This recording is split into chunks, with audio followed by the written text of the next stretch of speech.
Bien, continuemos. Les decía, algunos compañeros, les decía que uno de los errores que muchas veces se comete dentro del cine ecuatoriano es que pensamos que solo es hacer la película y no es solo eso.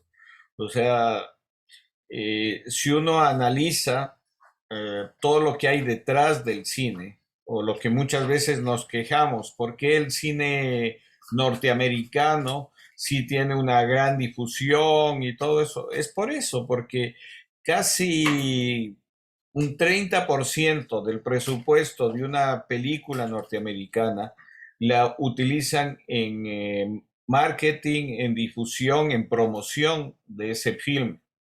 Si nosotros vemos, por ejemplo, que Batman o que estas películas de Martel están en las redes sociales, están en el Facebook, están por todo lado, es eso, es una inversión. Nosotros no vamos a lograr nunca una inversión como el cine norteamericano, pero sí es importante que eso, que pensemos que para hacer una película también es importante dejar un porcentaje para lo que es la inversión de la promoción, de la publicidad. Si nosotros no logramos esto, no vamos nunca a pensar en una industrialización de nuestro cine. Nos vamos a quedar eso en un trabajo artesanal, lamentablemente. ¿No? Y el cine ecuatoriano, para que logre estar dentro del contexto internacional, tiene que profesionalizarse y ser una industria, realmente como es en otros países, ¿no? Y solo justamente profesionalizando e industrializando nuestro cine es que llegaremos a ese contexto. Y también, como decía Omar, cambiando el chip de muchos cineastas. O sea, mucha gente cree que comprarse una cámara y un computador, ya somos cineastas, ya podemos hacer cine. Y no es así. No es así. El tener los equipos no te hace un cineasta. El haber hecho un trabajo, dos trabajos, tampoco te hace un cineasta. Sino que el trabajo del cine es un trabajo muy complejo, ¿no? Que requiere, como repito, profesionalización, requiere que la gente concientice lo que estamos haciendo, ¿no? Y también que lo industrialicemos. ¿En qué sentido? No es solo crear fábricas, sino cuando hablo de industrialización es que tiene que haber departamentos especializados. Así como cuando hacemos la película tenemos un director de fotografía, un sonidista, un editor, y no tratar de ser todólogos. Yo filmo, yo cojo la cámara, yo mismo edito. No, eso es hablar de industrialización, cuando podemos tener un equipo de trabajo, cuando de nuestra actividad generamos trabajo para el resto, generamos recursos y que sea una actividad rentable también. De eso se trata. No se trata solo de hacer películas pidiendo prestado plata a los amigos, a la familia, a los panas, ya sacamos la película con las justas, lo difundimos dos, tres veces y ahí quedó. No, se trata justamente de que pensemos esto como un trabajo profesional, ¿no? Y eso es importante. Les quiero compartir un reportaje que hizo EFE sobre el Festival de Cine Quito de del 2015, donde justamente hay eh, la chica esta Calvache, que da algunas referencias de por qué nuestro cine hace falta mayor difusión. Veamos esto y seguimos comentando, por favor.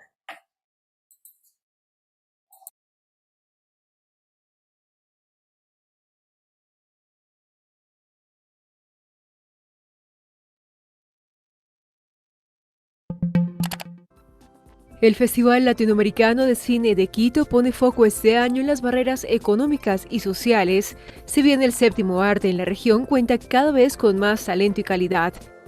La sexta edición del festival pone en relieve el papel cada vez más evidente de la mujer en el cine latinoamericano, por lo que 7 de los 13 filmes que se verán hasta el domingo son dirigidos por mujeres. Catalina Marín, editora chilena de la película Tarde para Morir, asegura que a la mujer se la está tomando más en serio en los equipos de trabajo. Lo interesante que está pasando es que finalmente está apareciendo gente talentosa y que no están ahí por ser mujer, están ahí porque hay calidad de personal. La ecuatoriana Gabriela Calvache, directora del largometraje La Mala Noche, destacó que durante el rodaje de su película prestó especial atención al lenguaje que manejaba el equipo, mientras que al director suelen llamarlo maestro, a una directora no. Este pequeño hilo te dice cómo asumen a los directores no solo los festivales, sino el público, sino el equipo de trabajo. O sea, las mujeres siempre terminan estando en un puesto más abajo. El director chileno Omar Zúñiga afirmó que otro de los problemas que aqueja el mundo del cine latinoamericano es el de la financiación. Siempre hay que hacer muchos malabares para encontrar financiamiento en distintas fuentes. Los presupuestos también de las películas chilenas tienden a superar los montos que te puede asignar el fondo chileno, entonces siempre es importante asociarse con otras productoras de otros países para conseguir otros fondos públicos o inversiones. En sus 5 días de proyecciones, los organizadores del festival tratarán de poder presentar a Ecuador y a la ciudad de Quito una muestra representativa de lo mejor y más contemporáneo que se produce en la industria del cine latinoamericano.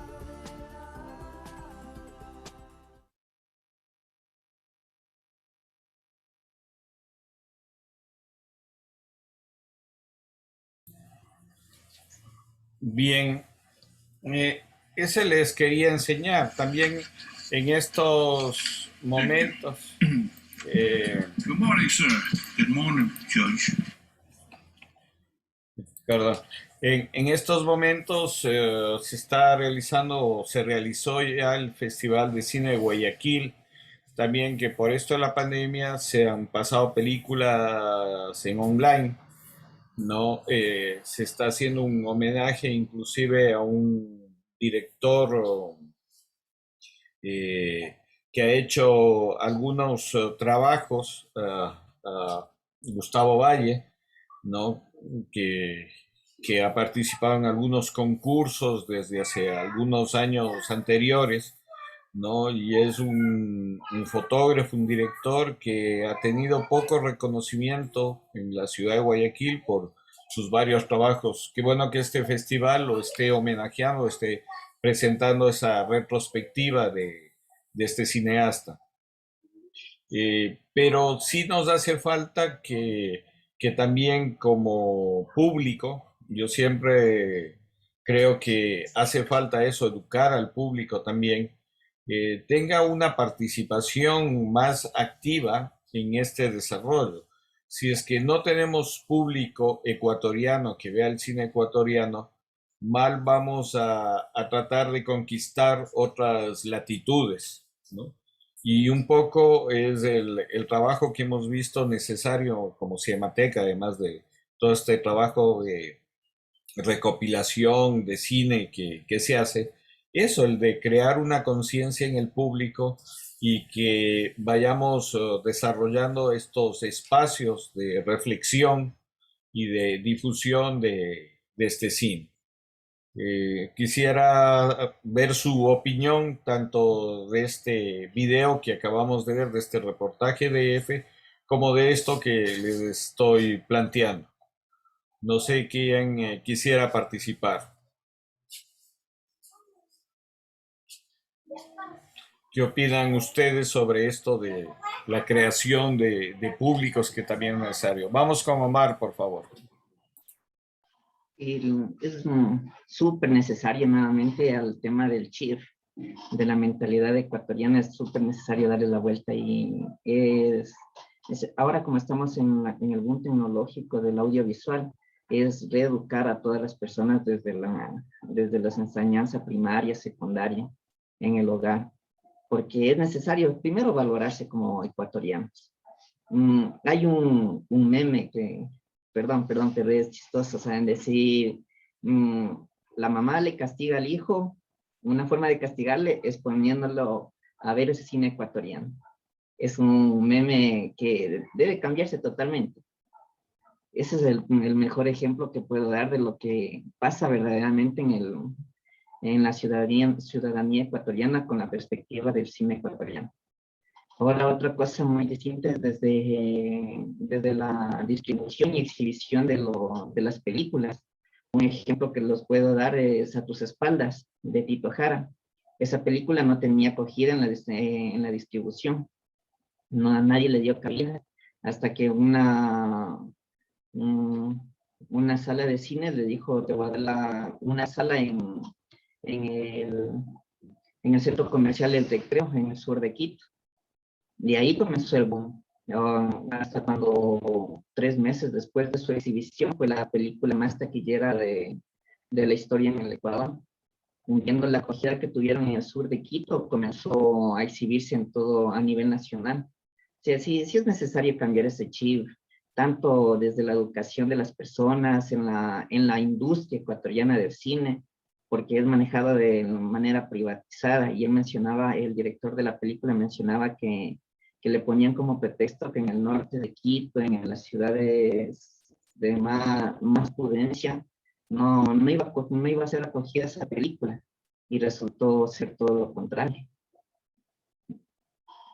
Omar, solo una corrección. Gabriela Calvache también dice que su película ha sido la más taquillera.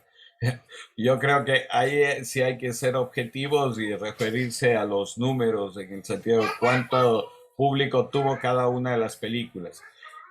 Por datos de la Cinemateca, o sea, datos ciertos de público de la Cinemateca, realmente la que ha sido más taquillera hasta aquí es La Tigra, que tuvo más de 300.000 espectadores. Si alguna película dice que ha tenido más que eso que La Tigra, que demuestre con números, o sea, con cuántos espectadores realmente. Fíjate, o sea, también dentro de los directores, cada uno dice que ha sido la más taquillera, ¿no?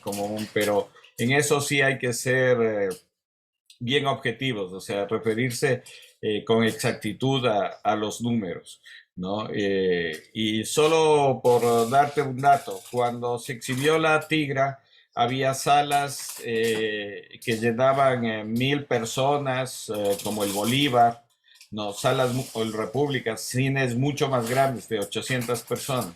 Ahora las salas que hay en los centros comerciales son salas de 200, 300 personas. La sala más grande, las salas así VIP que pasan cine norteamericano que se llenan son de 400 personas. Entonces, y al cine ecuatoriano generalmente le dan eso, una sala pequeña de 150, 200 personas que puede estar lleno, pero calcula tú una sala llena en los horarios por cuántos meses estuvo y cuánto público tuvo. Lo que sí a tus espaldas fue buena es la distribución o la venta de DVDs. Ahí sí tuvo, digamos, un buen marketing de venta de DVDs. Pero en esto de las más taquilleras, y yo sí digo, refiéranse a los números, porque Gabriela Calvalle también dice que su película es la más taquillera en el cine ecuatoriano y no es real. ¿Alguien más que desee comentar sobre esto? Sí, vamos con Jefferson, por favor. Sí, para acotar lo que menciona el compañero, más que formación, yo le veo que dentro de nuestras producciones o películas debemos que poner momentos que llamen la atención. Eso más que formación, porque tú te vas a gastar una bola de recursos de información, información, información. Y créeme que ahorita con la sociedad actual de Ecuador, es un trabajo arduo de muchos años, mejor dicho. Y yo lo veo más factible de que comenzar a evolucionar el cine ecuatoriano. Debe comenzar a combinar estrategias de marketing en sus propias películas, donde que pone ciertos puntos que llamen la atención. Eso más que todo quiero que le pongan a reflexión, porque yo le veo eso más realista, más que formar, porque yo vi algunos procesos de formación, inclusive dentro de las propias personas que han estado dentro de las formaciones, igual hablan de esto y después nunca consumen el propio producto ecuatoriano. Eso no es. Yo creo que, perdón Jefferson, ahí sí te contradigo, yo sí creo que hace falta formación, porque no sacas nada si tú quieres poner más cosas espectaculares dentro del cine ecuatoriano, si existe el prejuicio que existe de que el cine ecuatoriano no es bueno, no es de buena calidad y no va a haber ese público. Tú puedes hacer una película espectacular, pero si se mantiene el prejuicio del público de que lo ecuatoriano no es bueno, no van a ir a verlo, por más película espectacular que sea. Entonces, el trabajo de educación, el trabajo de creación de públicos es muy necesario y es un trabajo arduo y de años y hay que comenzar desde la infancia, desde la escuela, desde el colegio, ¿no? Y el problema que también se tiene es que no hay apoyo de los gobiernos, no hay apoyo del propio sistema educativo.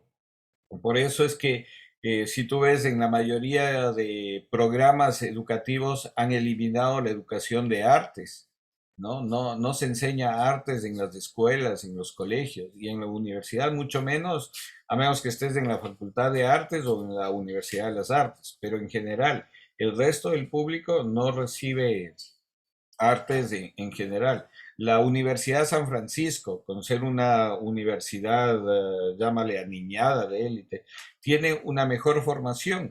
¿Por qué? Porque los estudiantes pueden estar estudiando economía, ingeniería y tienen la factibilidad de coger artes liberales, o sea, de coger dentro de la carrera de artes, por ejemplo, música o pintura dentro de su formación. Y eso es muy importante. El resto de universidades no contempla esto.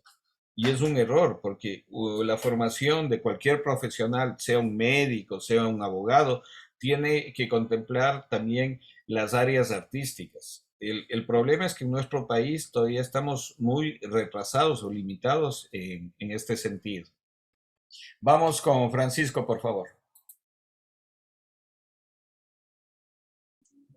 Muchas gracias. Bueno, efectivamente la exposición común que yo aprecio aquí hasta este momento es de que nosotros como ecuatorianos estamos muy afectados por la sistemática, continua, extensa tarea de desvalorizarnos a lo que nos han sometido por, no sé, pues 100 años o más también. El ecuatoriano no vale, el ecuatoriano es vago, el ecuatoriano no es inteligente, el ecuatoriano A, B, C, D. Caramba, o sea, como que somos lo peor, Todo lo que hacemos está mal. O siempre hay alguien que lo hace mejor que nosotros. Y ya pues desde un tiempo para acá, gracias precisamente a que nosotros ya estamos formando parte de una comunidad que ya está conectada, una comunidad que, digamos, ya se entera por otros medios, no solamente por el único tubito oficial que son los medios de comunicación locales o la prensa escrita, la prensa televisada, etcétera, la radio. No, sino que ya ahora tenemos otros canales que no los pueden controlar, no nos pueden manipular.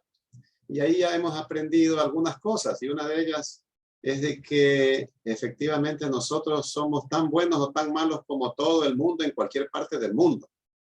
O sea, eso ya está más que demostrado, nos aprecian en otros países cuando nosotros vamos allá y nos hacemos presentes y actuamos. O sea, realmente, si de algo nosotros debemos estar seguros, es de nuestra capacidad. Nosotros tenemos la capacidad y es más, tenemos el reconocimiento de la gente de afuera cuando nos conocen, cuando nos ven. Si algún defecto deberíamos mostrar es el de ser petulantes, de creernos más de la mamá de Tarzán, no lo que sentimos ahora. Por supuesto que no lo estoy recomendando, no estoy diciendo vayamos a creernos más que nadie, eso no. Pero si nos ponemos a ver, deberíamos ser al revés. El defecto debería ser opuesto. Pero no sirve, no vale, eres vago, no eres inteligente, lo que haces está mal. En fin, nadie te lo compra, nadie esto, nadie esto. Entonces son años, Carlos. Y creo que, bueno, a las nuevas generaciones, ya al menos de los que corresponde con mi generación, tenemos la esperanza de que lo hagan y lo hagan mejor. Yo en lo mío, en lo personal, sí me tocó experimentar, trabajar de cerca con gente de afuera y eso, le digo, me trajo completamente a la realidad auténtica, que es de valorizarnos nosotros adecuadamente. No ponernos de más, tampoco de menos, y nunca de menos. Ya, así a eso va. Entonces, Ecuador tiene gente que estoy seguro que lo puede hacer mejor en términos de realización cinematográfica. Creo que, por ejemplo, yo quería preguntarle a propósito, Carlos, usted seguramente que anda en este mundo, está enterado. En Manabí había una persona, digamos, que en Chone, que él filmaba películas equivalentes como del oeste y que tuvo mucho éxito vendiendo sus DVDs. Yo no sé ahora cómo le estará yendo, porque creo que ya se compra poco DVD, pero digamos, para mí eso es parte también del panorama cinematográfico. Artesanal, limitado, pero se ve que lleno de decisión de hacer algo. Y es más, eran montajes, eran trucos, efectos especiales ahí a la criolla, pero que con historias que, digamos, tenían su público. No lo sé ahora, la verdad, porque ya creo que han pasado más de 10 años desde que yo lo escuché, pero quería preguntarle a usted si usted lo recuerda, no sé si sea uno o varios, y lo tienen por ahí registrado ustedes en la Cinemateca. Sí, efectivamente, sí está registrado. No recuerdo ahorita el nombre, pero sí. Además, se hizo un trabajo sobre este cine, digamos, alternativo, ¿no? Que no solo en Manabí, en Esmeraldas también hay varios directores que hacen de las tradiciones como la tundra, ¿no? Sí hay varios directores, ¿no? Eh, el nuevo Tarantino, o sea, un compañero que le dicen. Sí, conozco más o menos de cerca la historia de la comercialización también de eso, ¿no?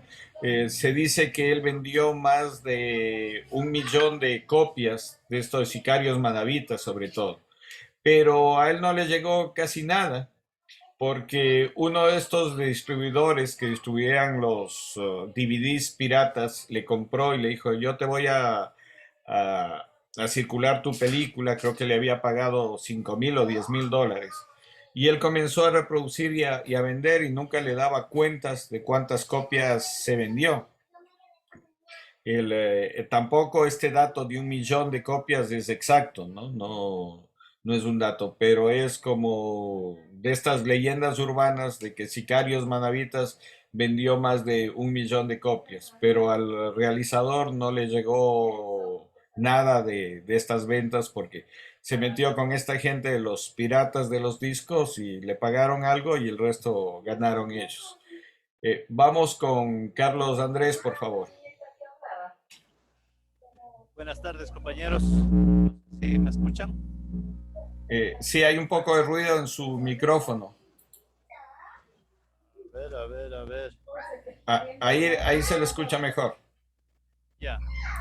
Buenas tardes con todos, compañeros.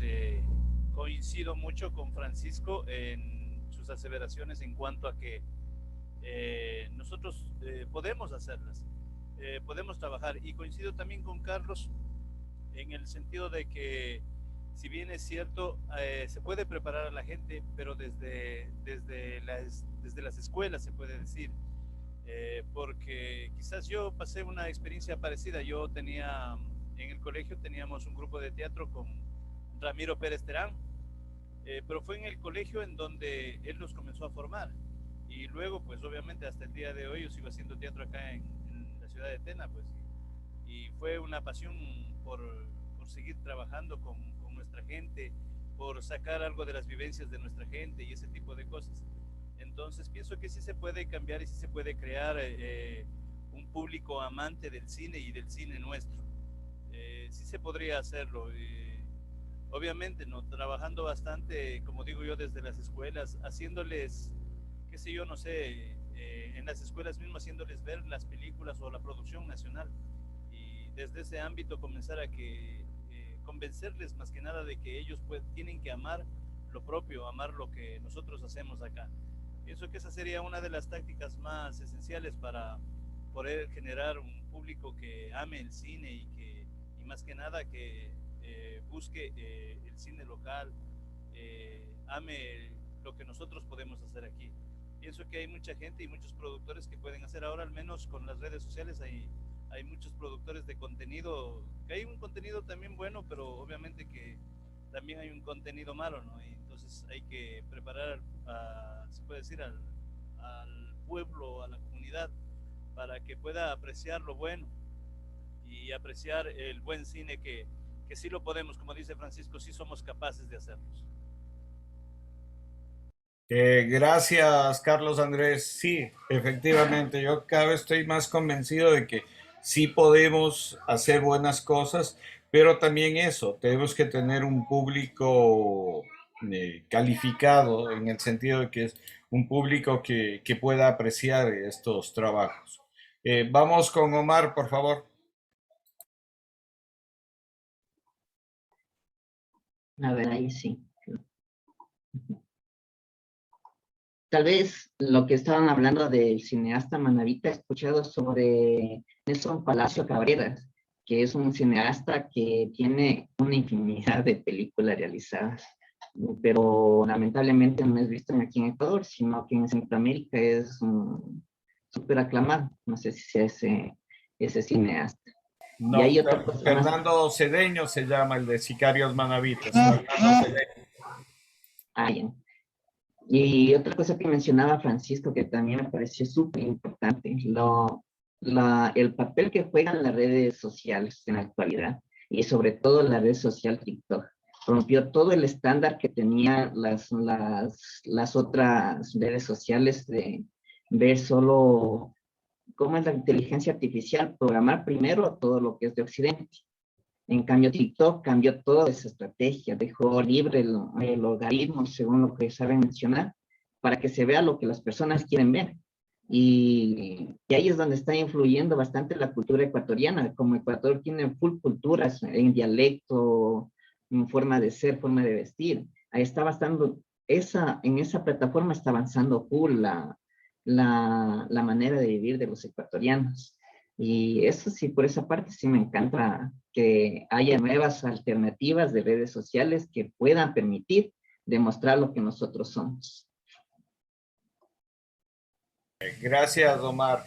Jefferson había levantado la mano antes de Mario. Sí, un gusto. Yo solo para contar lo que usted comentó, estimado Carlos, o sea, yo también estoy, como le mencionaba, estoy de acuerdo a su posición de la formación, todos. Inclusive ya le aclaró mucho el panorama como a lo que mencionaba la formación desde niños. También me mencionaba lo que justo Omar me acabó de robar, me acabó de acotar, mejor dicho, la idea de los TikToks. Ahora con el TikTok el problema es que se va enfocando más que todo el ecuatoriano, bueno, desde mi perspectiva es a los bailecitos, a los bailecitos, a las cosas cómicas y todo, y cosa que cuando tú quieres crear otro tipo de cosas, otro tipo de contenidos, no te permite avanzar. Yo le digo más que todo por mi experiencia. En mi experiencia, yo en mis videos muestro más o menos cosas como de acá, de mi provincia de Napo, como rocas que encuentro, rocas petrificadas con petroglifos que encuentro, hojas de guayú, cosas de aquí, autóctonas de acá, pero no tiene ese mismo pegue que personas que están bailando con las músicas actuales, o personas que hacen comedia, no tienen ese mismo pegue.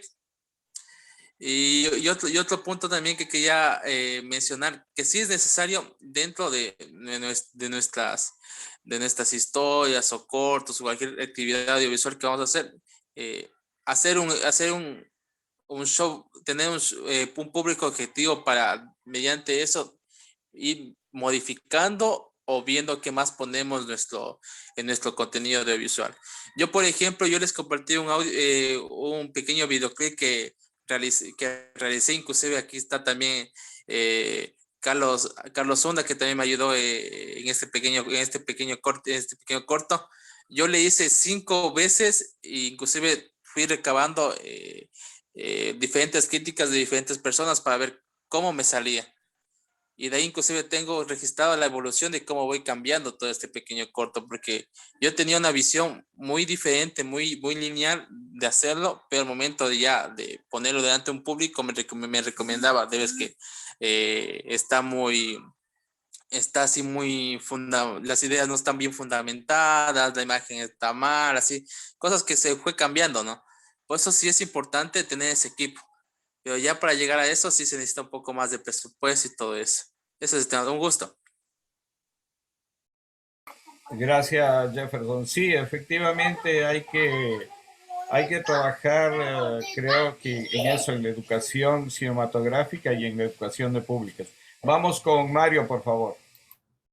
Sí, muchas gracias. Precisamente yo me quería referir a esto, a la formación de público, y efectivamente, lastimosamente, la educación, no desde la universidad, sino desde las escuelas y colegios, tiene muchas limitaciones, pero a mí me parece que es importante eh, recalcar que recién se acabó la lucha del magisterio hace una semana, en donde se logró que se apruebe en buena parte la nueva ley orgánica de educación intercultural, la LOI, donde se plantean diferentes bachilleratos, se plantea de nuevo la necesidad de un bachillerato artístico.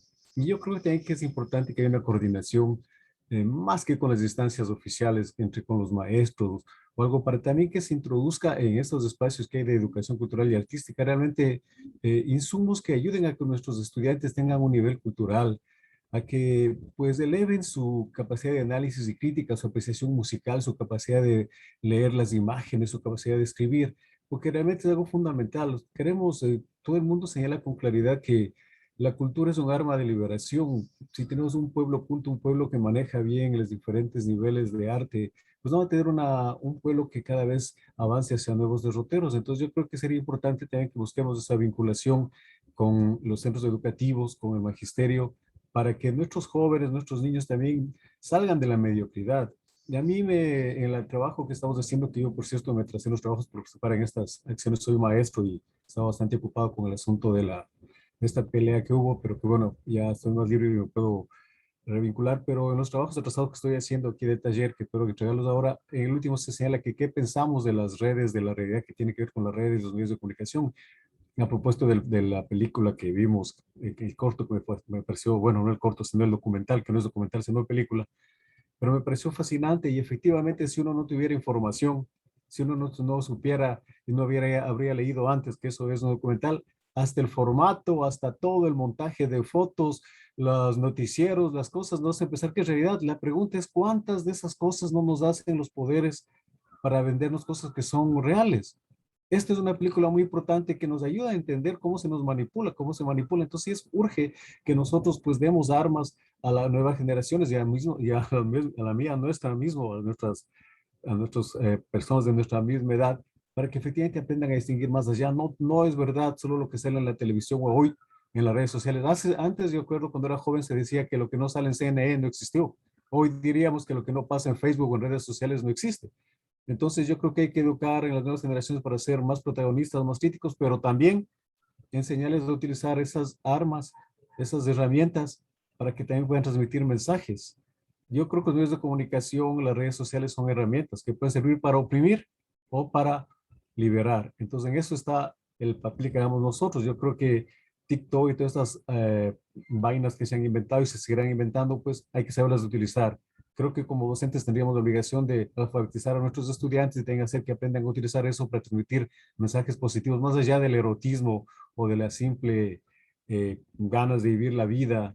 Tenemos que utilizar esto como mensaje, con contenido. Y finalmente también creo que es importante lo que en algunos casos se ha hecho aquí en la provincia de Napo. Había un club, una especie de cine club que planteaba cada cierto tiempo, cada semana, examinar ciertas obras, lastimosamente, y llegaba un grupo pequeño, en su mayoría turistas o gente con nivel cultural, pero creo que esos ensayos son interesantes, son buenos, que podríamos también armar una red de cine clubs, de pronto en locales gremiales, de pronto en sitios estudiantiles o barrios populares, que vaya ayudando a romper este analfabetismo, por usar una palabra, analfabetismo, lo que es la interpretación de la imagen y leer entre líneas las películas que vemos. Eso más quería aportar, Carlos y compañeros.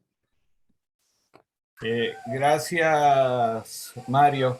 y acaba de topar un tema importantísimo. Nadie habló de la película Un secreto en la caja, que es para mí una maravillosa película justamente en ese sentido de desmontar un documental, ¿no? Está hecho una ficción en estructura de documental, lo que hablábamos la clase anterior.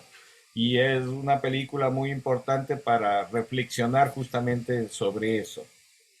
Otro asunto que topó Mario y que me parece muy importante también es qué podemos hacer. Y yo les planteo a ustedes, ahora que estamos a mediado, digamos, en la mitad de este taller, yo sí quisiera que ustedes también tengan una participación más proactiva. ¿En qué sentido? En que, como usted dice, en provincias muchas veces había el cineclub donde se planteaba películas. Yo les planteo una tarea que les dejo ahí y de a ver si la podemos concretar, y que es que formemos un cineclub virtual, que cada uno de ustedes pueda reunir unos 2, 3, 5, 10 participantes, ¿no? Y que creemos un cineclub virtual en el sentido de que un día a la semana, a determinada hora, proyectamos una película y abrimos el foro así vía Zoom para que participen. Entonces, este sería el planteamiento de que ustedes también tengan una participación más proactiva en el sentido de que podríamos eso, crear un cineclub virtual que inviten a sus amigos, familiares, conocidos y plantearnos un día a la semana que se mantenga un cineclub virtual. ¿Qué les parece la idea? Si es que no en este momento no me respondan, sino que vayan madurando, vayan ustedes también opinando, aportando ideas y a ver si logramos hacer esto. Bien, como ya nos quedan unos 2 minutos de esta clase, lo que les plantearía es que sigamos con esto. Cada vez, bueno, hay menos participantes, pero creo que el horario también por ustedes, yo iba a hacer una encuesta a ver si cambiábamos el horario, pero creo que el horario por los trabajos de cada uno de ustedes se va a mantener. Si no hay ninguna otra pregunta, ningún otro comentario, agradecerles y nos veríamos la próxima semana. Gracias y una buena tarde con todos. Gracias, profe. Gracias. Gracias. Hasta la próxima semana. Muchas gracias. Gracias. Nos vemos.